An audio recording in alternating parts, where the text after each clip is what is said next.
La mayor parte de los estudios sobre el movimiento sindical colombiano suelen concentrarse en los aspectos formales de la historia de la organización sindical, en las diferentes etapas de la vida nacional o en los diferentes actores de actividades económicas, haciendo énfasis en la evolución de la legislación laboral, viéndolo como el resultado de la presión de los sindicatos o bien la concesión del Estado con respecto a los trabajadores, siendo la libertad el principio básico en la Constitución política, libertad que trasciende el marco sindical en Colombia. Ha tenido grandes limitaciones como la restricción a la constitución de sindicatos, el estímulo a organizaciones alternativas.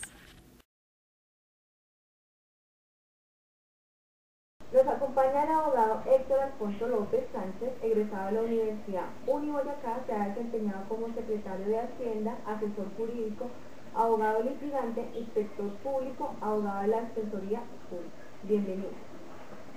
El tema a tratar es por qué están en decadencia los sindicatos en Colombia. En esta medida, la realidad de los trabajadores colombianos se ha limitado a sus derechos sindicales. ¿Por qué cree que ha pasado esto? Muy buenos días. Pues considero que desde mi punto de vista y el que más o menos ha querido la jurisprudencia hablar acerca de lo que ha pasado en Colombia con los sindicatos, es una situación más de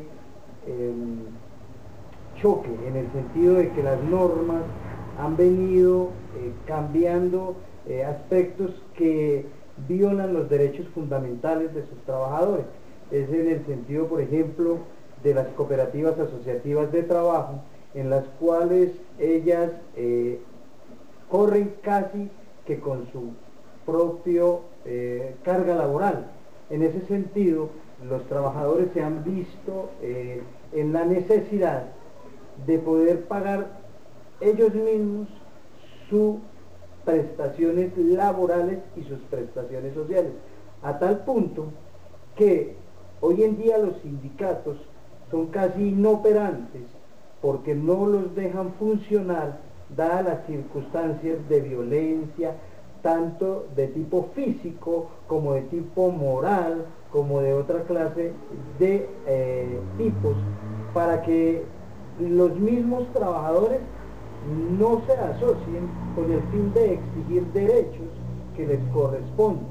Es decir, que una de las circunstancias que más aqueja al trabajador hoy en día es la no remuneración adecuada de su carga laboral, ni la protección de su seguridad social, dado que ellos mismos, los trabajadores, las están asumiendo, a tal punto que corre riesgo de que los sindicatos tiendan a desaparecer en Colombia porque no se protege el derecho sindical en Colombia, así como lo establecen las mismas normas. Sí existen las normas para que el trabajo sindical funcione, pero le han establecido otra serie de normas que no le permiten desarrollarse por circunstancias también que el mismo trabajador le da la necesidad de emplearse por cualquier situación y bajo cualquier circunstancia o condición laboral, es decir, contratos distintos al contrato laboral, como el contrato comercial, el contrato civil, otra clase de contratos, para evitar el pago de las prestaciones tanto laborales como sociales, y lo que está llevando es a que el empleado se convierta en un trabajador explotado y no en un verdadero trabajador remunerado, y no termina siendo agremiado sindicalmente para que defienda sus derechos. En ese sentido, la ley le está permitiendo al empleador que deje de pagar varias de sus cargas u obligaciones que tiene según lo establecido en el Código Sustantivo del Trabajo. Bueno, muchísimas gracias por darnos tu punto de vista de acuerdo a por qué se están acabando los sindicatos en Colombia. Gracias.